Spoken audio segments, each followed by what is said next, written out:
Black like me. Black like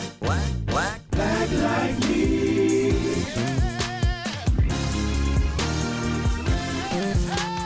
Black like me.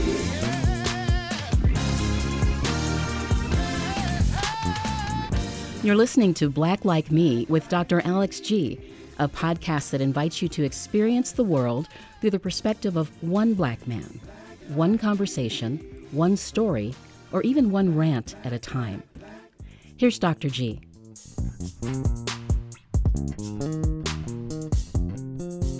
Hey, good people. Welcome back to another exciting episode of Black Like Me with Dr. Alex G.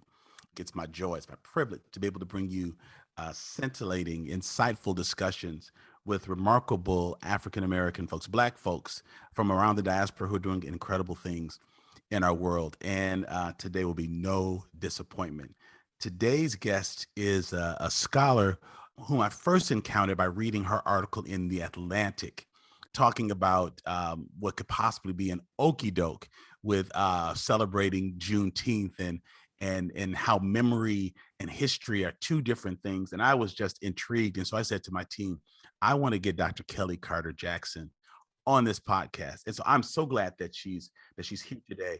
Let me just tell you just a little bit about her. Dr. Carter Jackson is an associate professor in the Department of Africana Studies at Wellesley College. Her book, Forced Freedom, Black Abolitionists and the Politics of Violence, won the James H. Broussard Best First Book Prize. It was also a finalist for the Frederick Douglass Book Prize, a finalist in the Museum of African American History Stone Book Prize, and listed among 13 books to read on African American history by the Washington Post. Her foreword was written by Dr. Henry Louis Gates Jr. Reconsidering Roots is another one of her works. It's the first scholarly collection of essays devoted entirely to understanding the impact of Alex Haley's roots. She's been interviewed for her expertise on MSNBC, Sky News, PBS, Vox, the HuffPost, C-SPAN, the BBC, Boston Public Radio, Al Jazeera, and Slate. And her list of accomplishments go on and on and on. She's a proud wife and mom of three, a proud alum of Howard University. She earned her doctorate, her Ph.D. at Columbia University. And she has two upcoming projects on Black violence and the only Black passenger on the Titanic. I am just really honored to have you here, Dr. Carter Jackson. Welcome to Black Like Me podcast. And thank you so much for being here with me.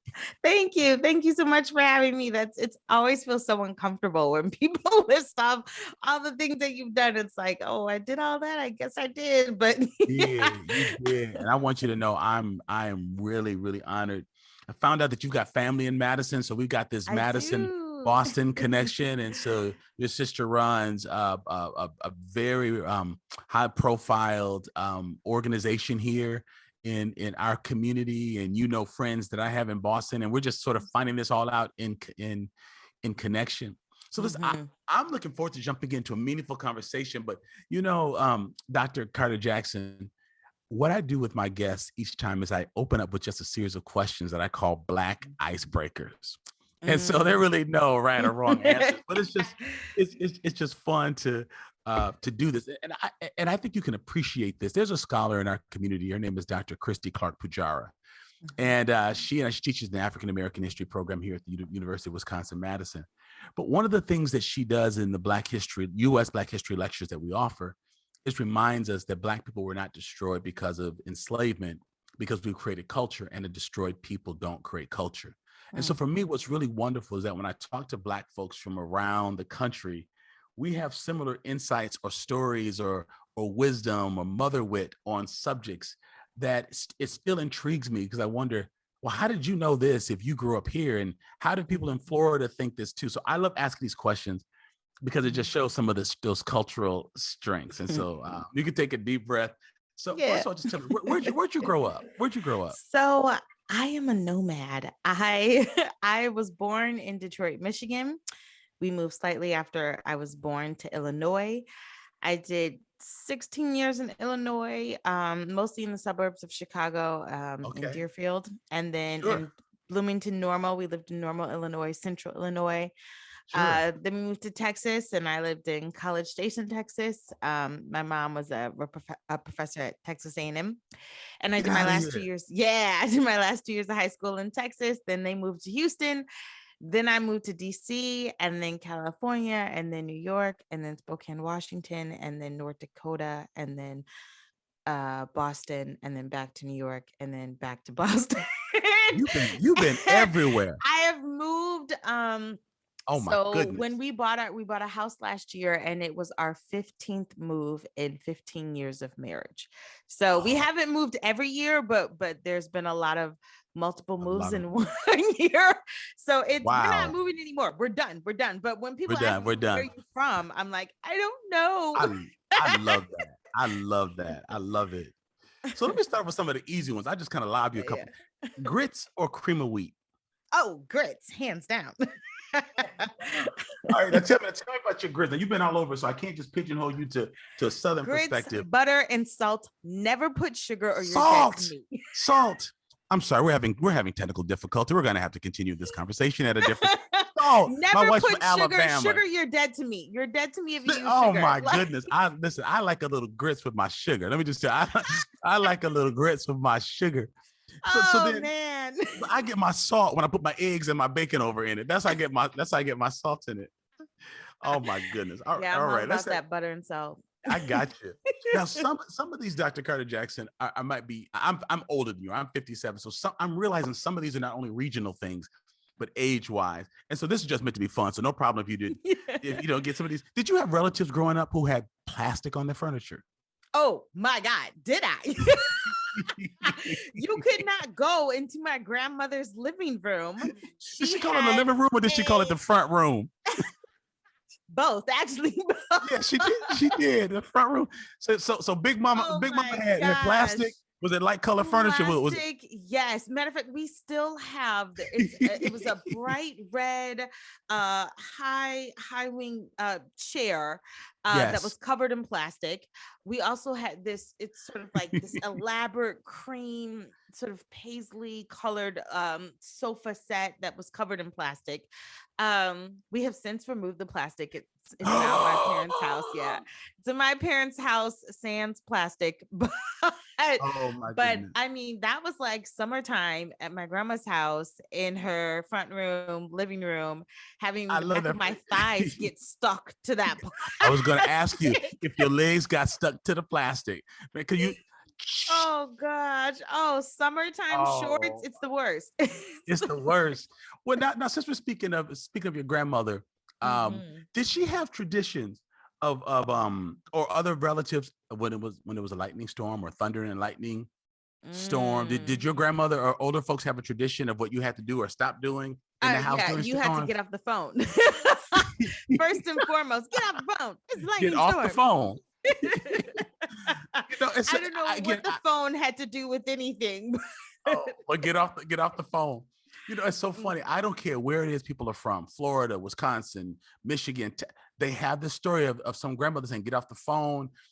Even with cellular phones, which are not plugged in. Yeah. Some old school folks are like, it's still electronic. Get off that phone. Turn off the television. Now, some folks were told, sit down someplace and be quiet because the Lord is doing it work. So I don't know if your grandmother made you sit down in the middle of the floor. Oh, my goodness. Man, you're telling my whole childhood right now. Oh, my goodness. So while I'm still on grandmothers, did your grandmother wear what we called, I lived in Chicago until we moved to Madison. But my grandmother wore a duster. Some people called it a muumuu. But did your grandmother have like a house coat or house dress? Absolutely. Both did they have snaps in the front? Yes. Did they have snaps? Absolutely. Now they're sort of like, caftans if you want to get fancy with it. But that's basically what they were. And it was kind of like almost like a uniform. I mean, it was what I remember the most about if I were to pick out outfits of her in my head. Yeah, absolutely. Oh, I'm loving this. Did you ever play cousins growing up? Folks that maybe when you became an adult, you found out, wait a minute, you mean Junebug, Lil Man, John Mookie? They're not kin to me. Why aren't they in the obituary? Did you have any of those play cousins? I definitely had play cousins, although I knew they weren't related to me because my my dad only has one brother, it's just the two of them, and I Okay. knew all of his children. Yeah. And same with my mother, she only has two sisters, and so I knew my first cousins for sure. But I mean, my parents both grew up in really big families, so their parents were like one of 16, one of 12, one of 18, that were all from the South, and then migrated Mhm. up from Louisiana up to Detroit. And so we had a lot of like third, fourth, fifth cousins, you know, kind of thing. But Yes. play Yes. cousins, god siblings, I had a lot of that. This is Oh, your god yes. brother, this is Yes. your god Yes. sister. Yeah, it was always, Oh, I mean, I'm one of 7, so it was constantly family around us. oh my goodness. I love it. Did you play double dutch as a kid I didn't do or had double friends who did? dutch. Did you all ever I use the term digging your potatoes when people say stop digging your potatoes during double dutch? Oh, Oh, that's now when I that was is growing up. foreign to me. That's what people like. If you were taking forever to get into the rope, if you just sitting there making a motion like you trying to time the rope, I don't know what it meant, but people would be like, "Stop digging your potatoes." I So have no idea what that means. I mean, I was sort of a hula hoop girl. I love my okay, hula hoop. okay. I No, did I got love, you. I love jump rope, but not so much double dutch. Double No. dutch. Oh my goodness, this is good. I just got a couple more for you. Yeah. This is fun. I don't know if dreams were big in your family, but did your family Mm. sort of adhere to a tradition that if someone dreamed about fish, it meant something?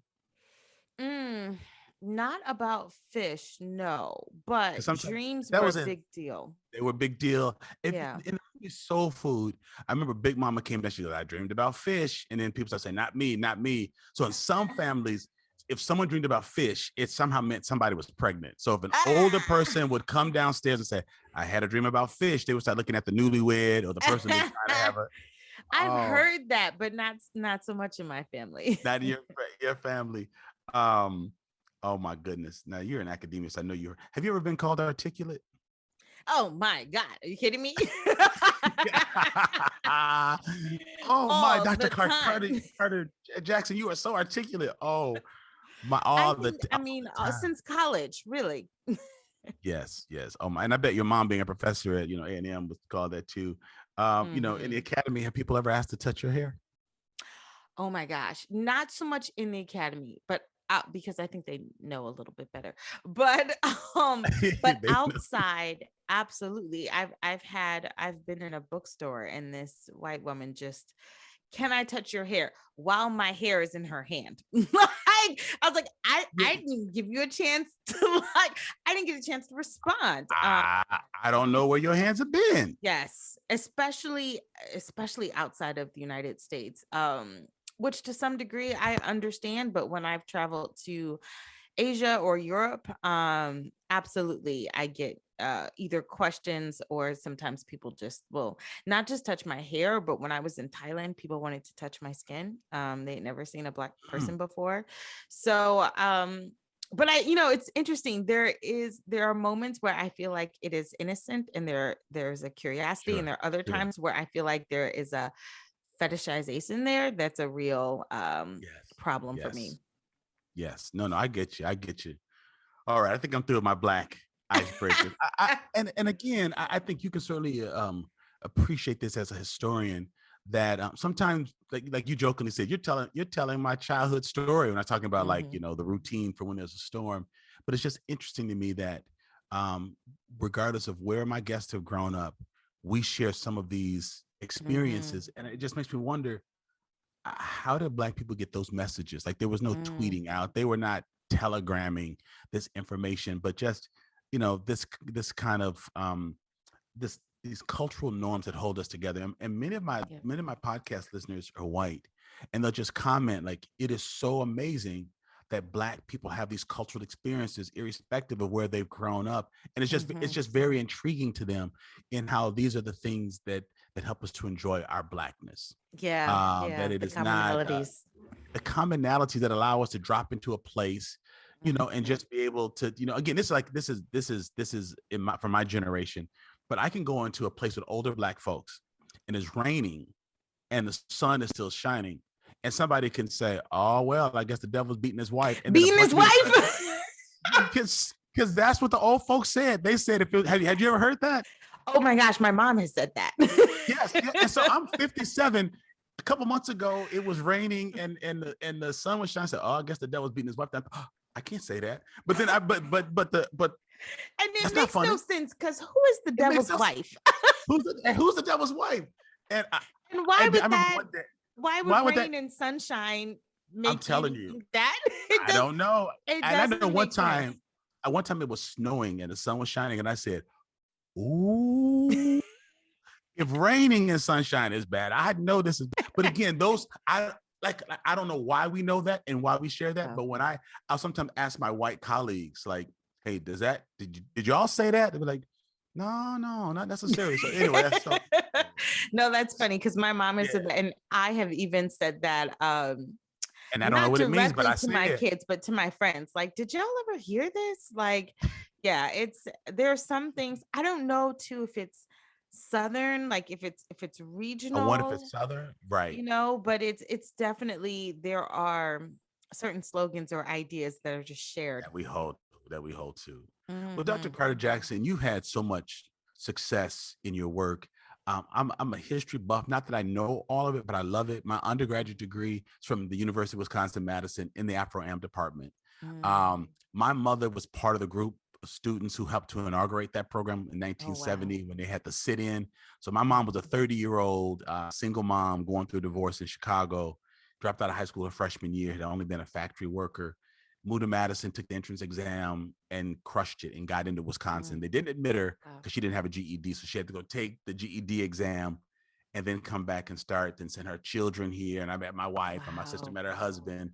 And now we have 13 degrees. My daughter just got her master's in library and information science. We have 13 degrees from Wisconsin. My Wow. mother My was a niece brave just woman. graduated from Wisconsin this past Really? May. Yeah. Well, listen, we're gonna have to. Oh my goodness, what a small world. I love that campus. I And my love that niece campus. was so Kingsley is her name, so active, president of the AKAs, president of the Black Student Union, very, very active on her campus. So I'm like so I've met proud of Kingsley. her. You I've met have? No.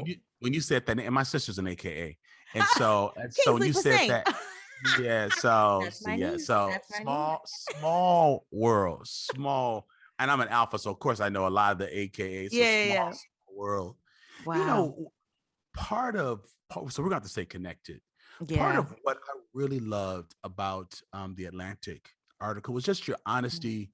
It was just to the point, but you brought up you had some real salient insights. Like, okay, on one hand, we're celebrating what's happening with Juneteenth. We get it. We applaud it. That was very, very important. But y'all, we're going to celebrate and cook out in the driveway and come to the parks and celebrate. Meanwhile, they're changing voting rights and Black folks are dying, from COVID-19. And all of these things are happening. And you just started bringing things to light. Like one of your quotes from the article says, in this country, hiding history has always been about maintaining control, denying concession, and delaying justice. So I guess where I just want to start is there's so much discussion around critical race theory and CRT, and I'm not wanting to just necessarily live there in our conversation, but I just want to contextualize the fact that this is a major discussion that's happening, but people think that it's something new. They think that maybe just one party is doing this, but you're saying in this country, hiding history has always been a part of maintaining control. You mentioned that your husband went through our Nehemiah / Justified Anger U.S. Black History course, and we just did our I'm getting mixed up sixth. We just did our sixth cohort. We've now taken 2,700 non-Black people through a 9-week course. 2,700. Wow. It's a lot. It's a lot, and and it's opening eyes. I'll tell you more about that a little bit later. But what's interesting is the question that keeps resurfacing is, how did I not know this? I'm a high school history teacher. I have a good education. How did I not know this? And that's where so I wanted to start with this quote. In this country, hiding history has always been about maintaining control, denying concession, and delaying injustice. So this battle to sort of change history, rewrite history, obliterate history, this is not a new action in our country. Oh no, there's I often tell my students that, like, remembering is political, but so is forgetting. So when we think about what we remember, what we memorialize, what becomes a holiday, what becomes a statue or some sort of commemorative event, that's all very contested and political, but so is forgetting. The things that we don't memorialize, the things we don't celebrate or discuss, are highly contested too. And there's so much about American history, especially when it comes to the history of Black people and people of color and women, that get marginalized and like pushed to the edges. Really get like, historically benched is what happens. They don't get opportunities to shine and be at the forefront. And so a lot of my students, it's the same question. How come I didn't know this? How come this wasn't taught to me? The reason for that is because it's political. Like, and when I say political, I don't necessarily mean Democrat or Republic. I mean that it is contested, it is controversial, it is not benign information. That history is instructive. When you know history, there are valuable lessons to be learned in knowing your past and understanding the past. And so hiding it makes sense if you are in power and you want to maintain your power. The first thing you do is suppress the things that you believe would undermine it. Wow. And can you think of any major or even recent historic periods where that happened a lot? Is it maybe it's the killing of the civil rights? Because as people are listening, I want them to just be able to contextualize this, because when we go through the history class, it's a 9-week course. What's interesting to me is folks join the class thinking they want to find out what happened to Black people. By the fourth lecture, they realize they didn't know this information. Now they feel jilted. And there's anger, there are tears. Both folks like, wait just a minute. Yeah. You mean to tell me someone systematically, categorically had the unmitigated gall to take real history out of like, for them, that is unconscionable. And then it begins to create this system of suspicion. Like, is this what people of color are talking about? You can mess with it. For them, it is jarring. Something could really have happened and they not know because someone made the decision to not put it in the text. Yeah. That's when people really lean into the history class, when they realize they being non-Black people, mainly white people, have been jilted through history. Oh yeah. And I should say it's also my Black students are just as angry. When I teach my introduction to the Black experience, or I teach a course on African American history from the slave trade to the Civil War, or from the Civil War to the present, these big sort of like survey courses, I don't start with the slave trade. I actually don't start with like kidnappings. I start with the great kingdoms of Western Africa, with Mali and Ghana and Sangai. We talk about Sundiata Keita. We talk about who's known as the Lion King, which a lot of my students are like, I've never heard of Sundiata Keita before. I was like, have you watched The Lion King? Because that's literally his story. Like I tell them about Mansa Musa, the richest Black person to ever live, who gave away so much gold. He devalued the price of gold for the next 25 years on his major pilgrimage to Mecca. I mean, when they realize that there is massive, sophisticated, complex societies taking place in Africa long before Europeans have arrived, and that Africans are also fighting Europeans to stop the slave trade, like people like Queen Njinga. They just don't know that history. And so I want to start with not Africa as like this victim or perpetual victim, but Africa as this place with vibrant, beautiful, sophisticated societies and kings and queens that are doing awesome things. And then we get into, the slave trade. But also beyond that, because I live in New England, a lot of times we start the story with like fleeing religious persecution and the Pilgrims and all of this sort of like romanticized versions of how we understand the beginnings of the United States. And I'm like, no, we're not starting with Pilgrims. We're starting with planters, because the story of America is really the story of American slavery. And so we start in Virginia, and I say, It's no coincidence that the first 4 out of 5 presidents are from Virginia. It's no coincidence that the first 4 out of 5 presidents are slaveholders, because everything is taking place in Virginia because slavery starts there.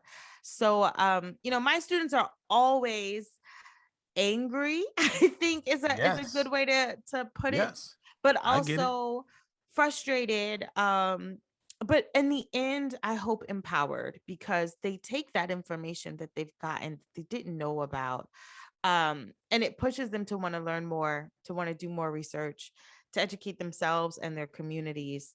And we go all the way to the present, but really there's so much. I mean, you look at slavery, you look at the long freedom struggle, you look at the Black Lives Matter and the current movement we live in now.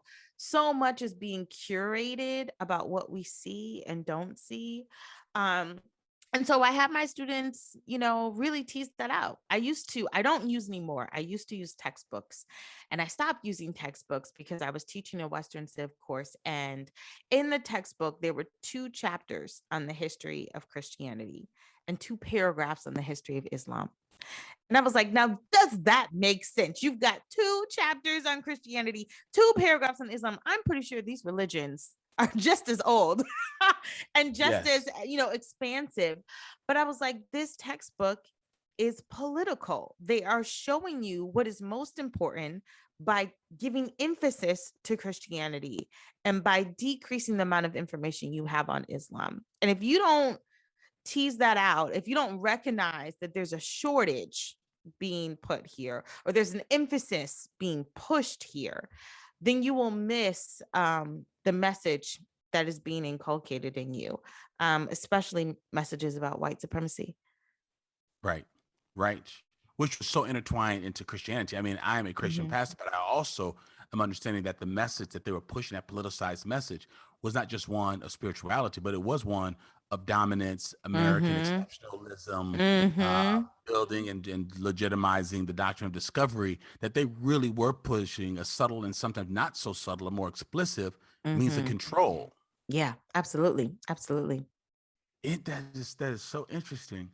Wow. Yeah, it's a lot. It's a lot. And So, listen, so, I'm a so you don't use historian, the and text. I still get I still get shocked. I still get taken aback. I still have to I still get grieved. You know what I mean? I still have to Yes. pause when I'm reading certain documents, or if I'm in the archive and I'm reading certain narratives. It is still shocking to me that certain things have happened. I'm doing a book on my next book project is on violence, and not just like how Black people have experienced violence, but how Black people respond to violence, Mhm. particularly white oppression. And there's a story I came across that I had never heard of before, and it was a really tragic story of a white man who had raped and murdered a Black girl, and the Black town, responded by lynching the white man that committed this heinous act. And I was like, wait, what? Like, wait, Black people lynched a white man? What? In Wow. 1887? What? Like in What central happened to South them? Carolina? Oh, you want to know what happened? Nothing. Yes. Like nothing. That is what's so shocking. Like, I mean, it's a mob of Black people that lynch him. It's about 6 Black people that get arrested for this crime, including the father of the young girl that was murdered. Mhm. The father and 3 other men are acquitted, and the 3 other men that are sort of tried get convicted as guilty of this murder. And there is like a writing campaign to the governor to pardon these men, and they use the rationale that, hey, this was a young girl who was raped and murdered, and you lynch Black people for the same crimes that you claim Black men are doing to white women. So are we not also justified in using the same method to address the crimes of this white man? And the governor agreed, Wow. and he pardoned all 3 Black men, and they went on to live out the rest of their lives in I'd Central. never heard of that. In South Carolina. Yes, South Carolina. South Carolina. It's crazy. It's crazy. And even I'm still sort of like gobsmacked at how 1887, you know, this is like post Reconstruction, but a pre 20th century moment, something like this could happen. But I should say there's a lot of, you know, there's a lot of backstory, meaning like part of the reason they were able to lynch this white man is because he was known to be a menace to society. He was known to be a rapist, and also he was no one of significance. Meaning, this isn't the governor's son. You know what I mean? This isn't like the mayor's brother. This is a white person that few people really cared very much about. And so, I think this is a different story if we're talking about a white person with significant power. But yeah, it's one of 4 incidents throughout the South in which Black people lynched a white person. That's amazing. I never heard that story. Wow. Yeah.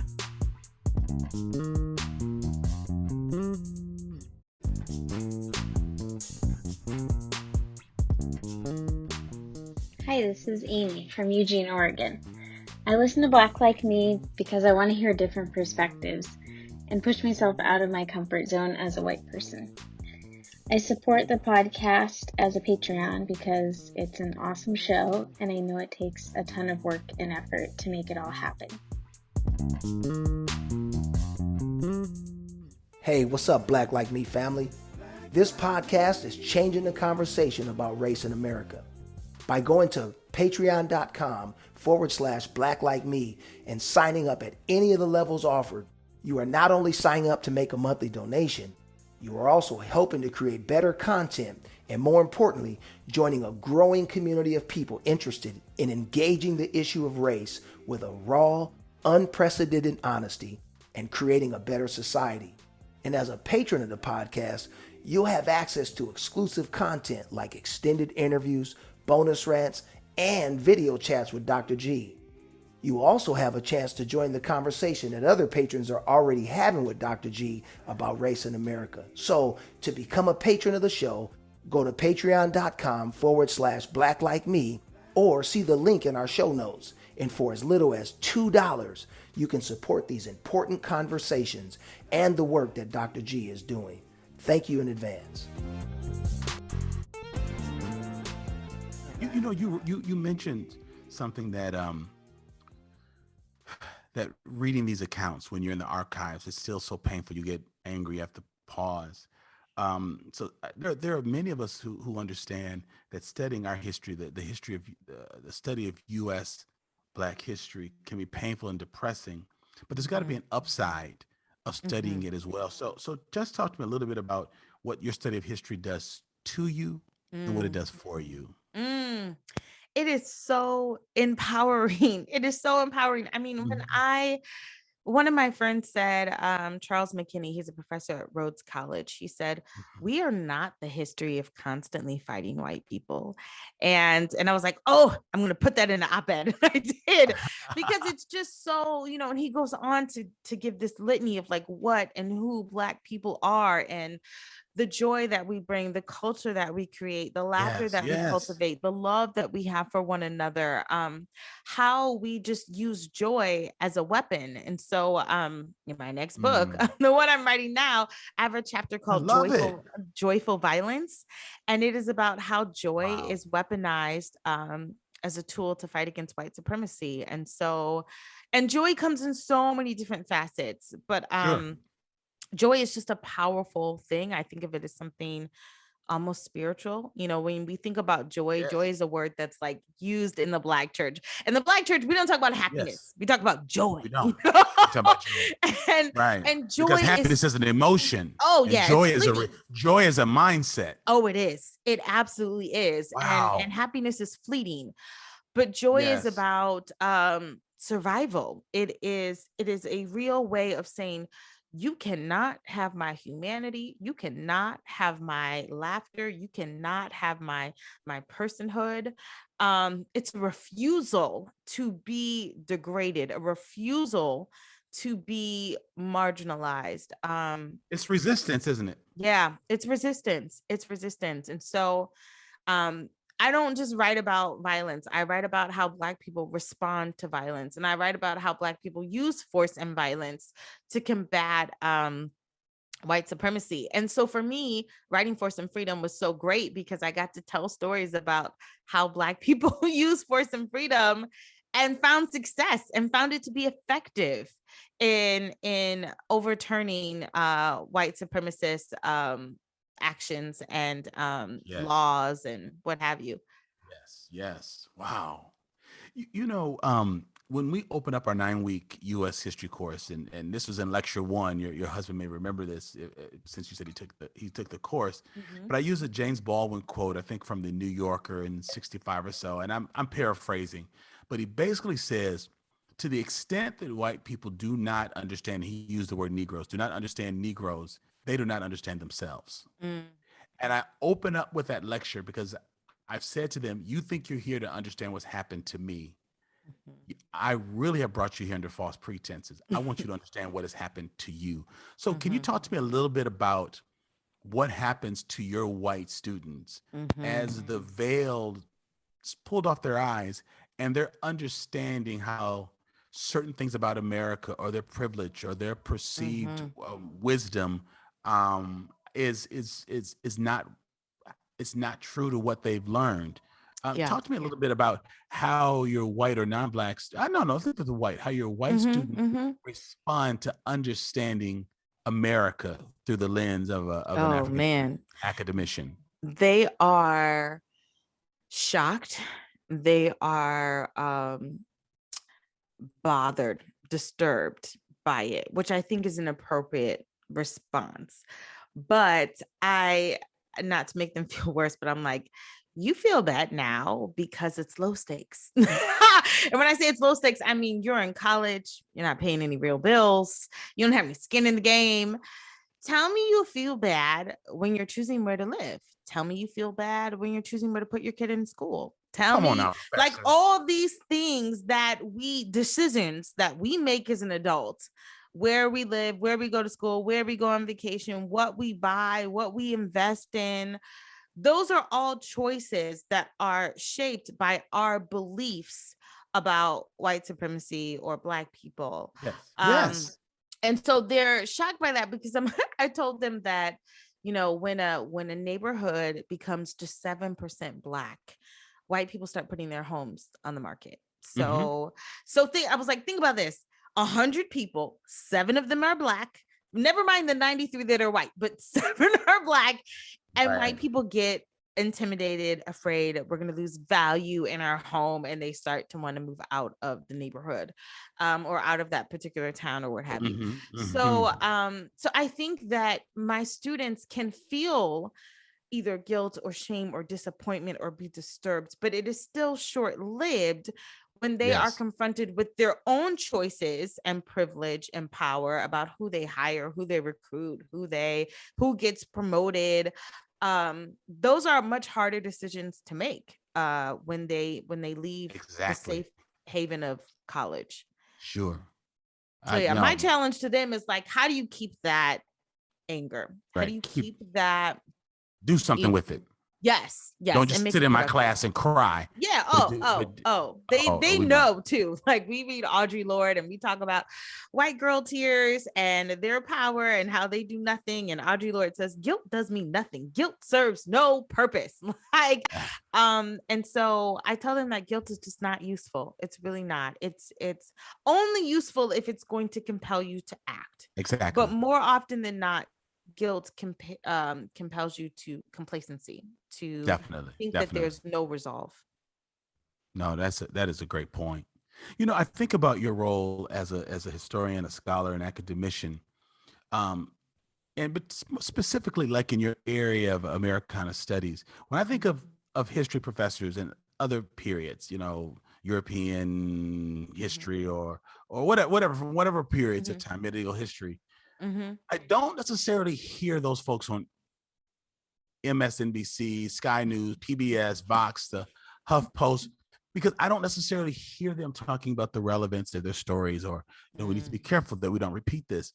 But yet, in your academic arena, you're looking back 400 or 500 years in order to make profoundly accurate statements about the present and where we're going. And I'm wondering, do you think about the prophetic nature Mm, of the historic work that you're in. I mean, you're relevant today in studying about what happened in Ghanaian society, but yet you're able to extrapolate those truths to say, watch out, America, watch out.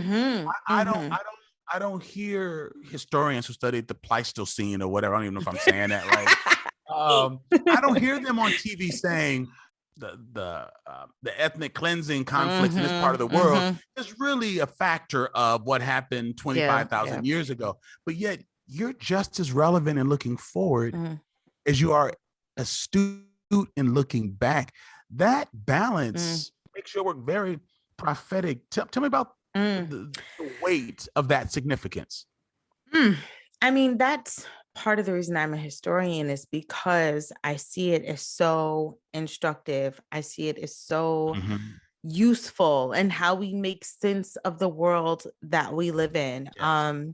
There was a quote that I use a lot by Joshua Easton. He's a Black abolitionist who talks about the abolition of slavery. And he says, and I'm paraphrasing, but he says, listen, you can abolish the institution of slavery, but unless you eradicate the spirit of slavery, which makes color a mark of degradation, you will still be dealing with this over and over again. So he's like, this is not about slavery. This is about anti-Blackness. Like, you will find other ways to exploit people, to harm people, to commit violence, even if you've abolished the formal institution of slavery. And so, and when I think about the fact that he says that in 1837, you know, fast forward 200 plus years, and that statement could easily be said today. There are a lot of things that we could abolish, the police, mass incarceration. But if you don't deal with anti-Blackness, like, there will be other ways to exploit people. I think about that all the time. But I also think about the fact that, like, there are scholars who are doing this work, but we don't, if I can just be frank, we don't value the humanities. We don't value the humanities.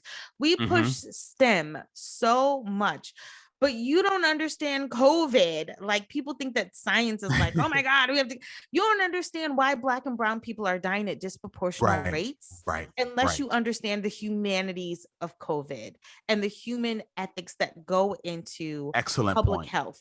You know, so yes, we absolutely need science. I'm not saying throw out the baby with the bathwater, but I'm saying we have made science or humanities a choice. Like, you're either going to go the STEM route or you're going to go the humanities route. You're either going to make money or you're not. You're either going to be useful or you're not. What can you do with art history? Yada, yada. We poo-poo the things that we don't think have value. But those things are at the core of how we live out science, how we live out technology. Like, humanities are at the core of that. So it's how we govern ourselves in the midst of prosperity. And when we've lost that, we've gained the world, but we've lost our soul. We've lost our humanity. So we trample on people to put STEM to work rather than using it to make people better. No, that's an excellent point. My mother has Alzheimer's, and she lives in a nursing memory care facility not far from where we live. And so I sit on the Black Leaders Brain Health Committee. Our UW-Madison has an Alzheimer's center, and there's a new drug that's being developed, but in the trials, only 7% of the people were Black. Now, we know what happens. I've been on this committee long enough to know that not all medicines work for all people, which is why we need to have a diverse pool of sampling. Because, you know, like with I keep forgetting the name of this shot. HPV. Am I saying that right? It was pulled from the shelves because it was harming Black women because they weren't in the trials. So this is what one of the scientists here who's studying vaccinations, it was a white man who said they actually had to pull it because it was killing and harming Black women. And so we know that if we're not in the trials, it's not going to necessarily work on us.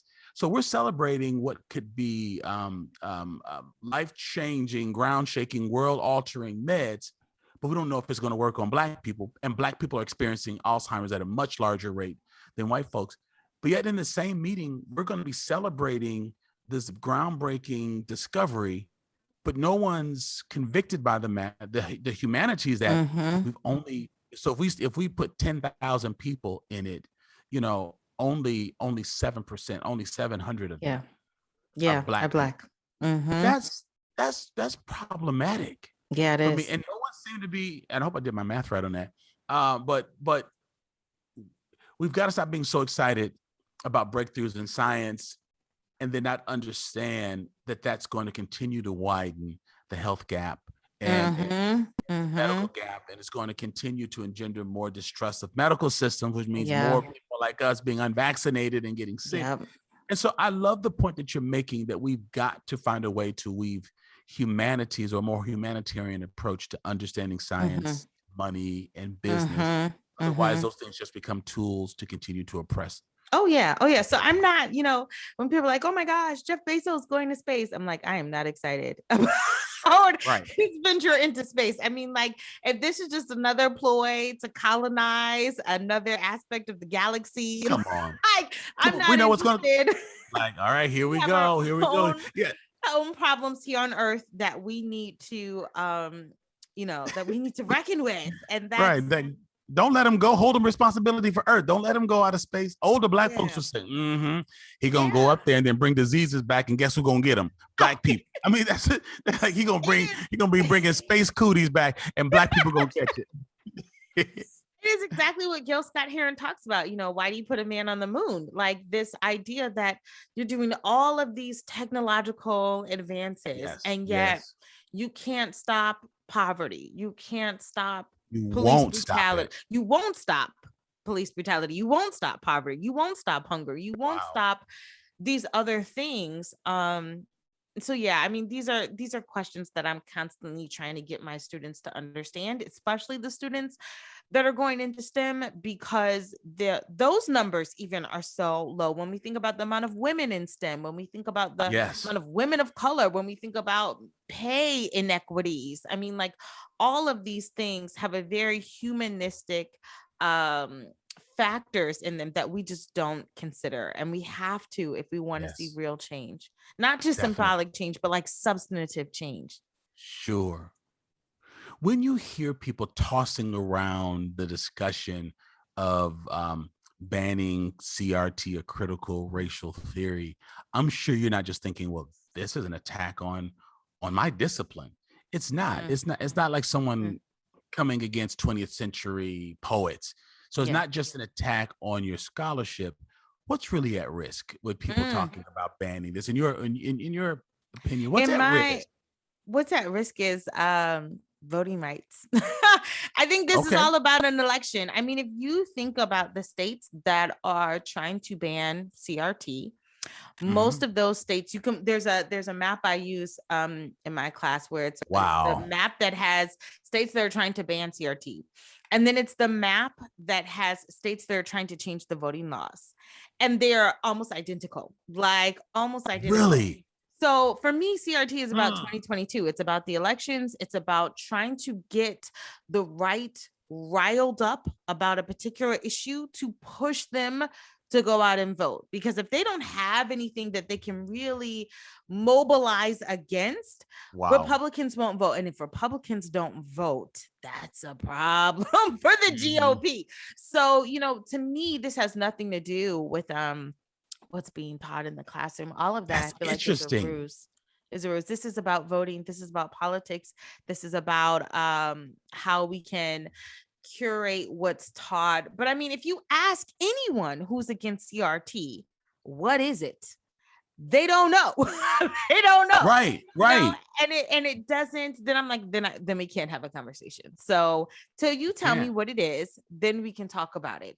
And when I tell them about how critical race theory is about understanding how race intersects with the law and how you cannot understand the law without understanding race, and the implications that these racial dynamics have that play out, throughout the country at a local level, at a state level, at a national or federal level, which, you can't deny when people see the data, when people see the stats, then it's a completely different conversation. But for, the idea that white children are feeling bad about themselves, I don't buy it. I don't buy it at all. And I'll tell you why I don't buy it, because there are studies that have shown, old studies, we can go back to, Kenneth Clark and the Black Doll test, in which Black kids were looking at Black dolls and white dolls and saying, well, what's this pretty doll? What's the smart doll? What's the good doll? And pointing, Black children are pointing to the white doll.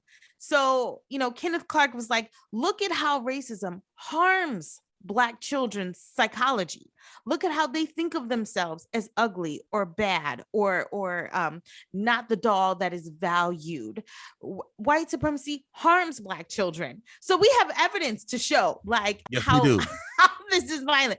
You show me a test in which a white kid is pointing to a white doll saying, this is the bad doll. This is the ugly doll. Right. That's right. She's undesirable dog. That's right. Barbie is a hot mess. Barbie is a hot mess. Raggedy Ann ain't no good. You're right. They're not saying that. They're not saying no, there's no, because this whole culture is set up to promote whiteness as a standard of beauty and good and intellect. And so it just, all of it is ridiculous when you just take one additional step to tease out why this makes no sense, or to ask a question. All of it falls apart. So no, I don't think it's about critical race theory at all. I love it. Hey, I loved your juxtaposition of history and memory in your article in Atlantic. Could you just take a minute just to unpack that a little bit for folks? You just said, you basically said history is permanent, is immovable, memory is malleable. And you said people get the two mixed up. Can you just talk about that a little bit? Sure. So history is the short way of saying it is history is what's happened, but memory is how we remember what happened or how we think about what happened, but they're not the same thing. So the Civil War happened. You can't change the fact that the Civil War happened. Now, how we discuss why it happened, who won, the consequences of it get caught up in memory. So when we think about the fact that the Civil War happened and the North won, but memory is the Confederate statues. Memory is the Confederate flag. Memory is the sort of lost cause narrative that is all throughout, not just the South, but also the North. And memory shapes these ideas that become so ingrained in the culture and a part of the public dialogue that we forget what actually really happened. So when I teach a class and I say, well, why did the Civil War happen? And I have students that will say slavery, and then I'll have other students that will say, well, states' rights. This is about states' rights. And you're like, states' rights to keep their slaves. Yes. So, but history and memory is so debatable or contested because we don't understand what has happened and why it's happened. And we also don't push back on how people have shaped what they want us to know about what happened. And I think that's a big, it's a really big deal. It's something that we have to reckon with at every aspect of our lives because, we live in history and memory. But memory is tricky and it is not always accurate. Often it is not accurate. Wow. That's dangerously important and importantly dangerous. We have to keep that in mind. And because we value memory too, more than history. We love nostalgia. We want to feel good. We want to look back at the past and have these romantic, warm, fuzzy feelings. And that's just not how it was. Right. Like I think about this athlete who's being trolled a bit in Tokyo. And I think she's involved in the field events, maybe shot put, but she turned away from the flag, and people are saying her medal should be taken away. She should not be allowed to. First of all, folks who are saying this can't run around the block. This person is trained to go to the Olympics. They got sponsors to fly to Tokyo. They're there. Yeah. They're the best among the most elite in the world.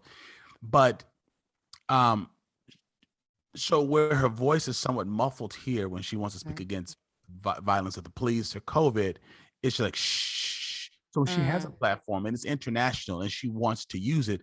Yeah. All of a sudden it's like, well, then you shouldn't live in America. You should be stripped. Your medal should be taken away. And so I'm just watching. This country started because people said they were against the injustice of the British crown and want to get away from the thumb of the Vatican. But yet when other people who are oppressed want to express what has made America supposedly great because we've spoken against injustice, they are then further demonized. And that's just that twist that all of a sudden now she's the bad person because she's using her platform and her power to say, remember, people who look like me don't have the same access, don't have the same opportunities. She doesn't want to sing the Star Spangled Banner. It's just interesting to me how people get to spin that and say she's un-American. She is representing America at the Olympics. At its core. There's nothing more American than protest. I tell you what, there's nothing more. I mean, we have such a long history in this country. Exactly. How many revolutions? How many wars? How much bloodshed? That's what. Without war, who is America? Without war and bloodshed, unless it's your voice against systemic reality, then we're whistleblowers, we're troublemakers, we're race baiters. I've had people tell me, Alex, I wouldn't even have thought about race until you brought it up. You people keep bringing up, right? Well, you have benefited from such invisible and silent systems. You don't have to bring it up because it is already up. You don't have to bring it up. It's up. It's so funny to me how there's two sides of this. One, I think that in America, we have a long history of sports activism as well. I think about Jesse Owens. I think about Muhammad Ali. I think about the 1968 Olympics and in Tommy Mexico City. Carlos. Tommy, Tommy, I'm forgetting their names. Tommy Smith. Tommy Smith. Yes. And John Carlos. So I think about them, Colin Kaepernick, sort of the WNBA. We have this long history of sports or of athletes who have used their platform to bring attention to injustices, to bring attention to, things that are a problem. And what always kills me is that when these athletes do these things, 10 times out of 10, they are non-violent demonstrations of a grievance that is taking place. So when a person turns their back to their flag or takes a knee, we act like they put a middle finger up. We act like they burned the flag. We act like they dropped a bomb, and we're like that. But that is what else? If you have this platform in which the world is literally watching, how else, or what is the appropriate way of drawing attention to these problems in society? So we can't get mad at the practice. We can't get mad because they use their platform to talk about these injustices. That's what and we should be platforms are for. Proud. And we should be proud that they're doing it in this way. Because there's a lot of people that could choose violence. I write about people that choose violence. I was reading a couple excerpts from your books about the politics of violence. And I said, ooh, reading about that. But think about what happened on January 6th. What some of those same folks are saying was, we believe that if the government is being taken over, the government's not right. It is our constitutional right to right the wrong. So they want to go on federal property and do this stuff and say it's within their right. And it's not considered violent by many of them. You start GoFundMe pages. They shouldn't go to jail. They shouldn't lose their jobs. People died. People died. But you turn away, you take a knee, you turn away from the flag, and folks act like you cussed out Mother Teresa. You burned the flag. It's very interesting. No one has died from Colin Kaepernick taking a knee. No one. No one died from Tokyo. No one's died from somebody turning away from the flag. No one. You're absolutely right. But January 6th is make it make sense. It makes no sense. It makes no sense. Yeah. So, but it's no sense. No, it doesn't make sense, but then it makes perfect sense. It makes sense. It makes when all the sense in the world. When you think about how white supremacy works in this country and who gets to use violence and who doesn't, it starts to make a lot more sense about many people have said this, what would have happened if that was a Black Lives Matter protest? I mean, we would have dropped a bomb on the Capitol before we allowed Black people to get like that. Exactly. On federal property, Capitol. Come on. Yeah. And you know what the irony is that there was a former Olympic swimmer at the Capitol, who stormed the Capitol. So how is that, for irony, is that you have like former military people, Olympic athletes, you have But like, he didn't turn from the flag. He might have stormed the Capitol. He might have taken a picture of somebody with their feet up on Pelosi's desk, but doggone it, he sang all the verses of the Star Spangled Banner. My goodness. Listen, Professor, I just have two more questions. yeah. I'm enjoying this so much. In fact, I just want to say to you, just want to toss this out to you with some of my guests. The conversations are so enjoyable that I asked them to please consider being one of my future correspondents. Like maybe if something major happens along that really falls within your wheelhouse, I would love to have you come back to get perspective Of on those course. things. And also on a whole nother note, I want to talk to you about our history class online, because we're starting to do standalone lectures, because we built a great list of non-Black folks who want to be allies, and it begins with learning. So I want to tap into your expertise and work with you. And listen, let me get these out, because I don't want to take you beyond your time. Here's the first of my two last questions. If you could live in any other time period, which one would it be and why? Can it be the future? Well, tell me about because you don't want to go back. You don't want to go. Okay, talk to me about the future then. I mean, I love that question because you're a historian, but that's telltale. So wherever you want to live, what period of time? The future is part of time. So yes, if there's ever a time that I go back, it is like to relive the birth of my children, to relive my wedding, to relive, like to talk to my grandparents with the set of knowledge that I have now, to ask those questions. But as a historian, it sounds bad, but I'm not interested in going to the past. I'm not pushing that, but I'm not going back to it. Is, and I love that. It's I think the future, I look, I'm very much invested in the future. What will be? So if I could jump into the future, put me somewhere in like 2057 and let's see what's popping.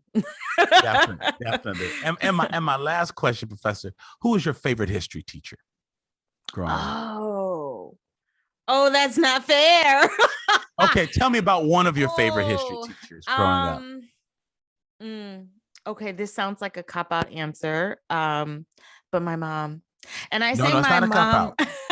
I That's say not- my come on, talk to mom because I am a historian because of her. When I was probably 9 or 10, we started reading together, and she introduced me to Mildred D. Taylor books. Mildred D. Taylor wrote Let the Circle Be Unbroken, Roll of Thunder, Hear My Cry, these really good books about Black families living at the turn of the 20th century that were sharecroppers and farmers, and I just got so into it. And my mom really was the first person to teach me to think critically. So she would say, what do you think is going to happen? Why do you think the person did this? What do you think is special about that? Like, she would get me, why do you think that's a problem? Is that a problem? Like she would just get me to think critically, and then I would constantly ask her questions. She would take me to conferences with her because she was an academic. And so I remember when she got her Ph.D. and we had a huge party because my mom had 7 children or has 7 children, and to get her Ph.D. at age 40 with all these kids at home was just remarkable. And she's just had an amazing career. Yes. She's not a historian. She's actually an educator. She's in urban education, but I can't think of a greater teacher than someone like my mom, who has taught me just to have empathy and compassion and to care about children, to care about women, to care about the marginalized, the poor, the oppressed. My father does that as well. I should say, I don't want to throw my father away, but but my mom, because she's an educator, she was my first teacher. I love that. Listen, I know you've got a hard stop in a few moments. I just want you to know that it has been an absolute pleasure speaking with you, listening to a young person, brilliant academician, talking about the history and the future and your place and perspective, who inspired you and what your thoughts are about this is just incredible. You have so rightly deserved all the honors that you've gotten, and I just wish you more and more success. And so I just want to say to folks today, my special guest has been Dr. Kellie Carter Jackson.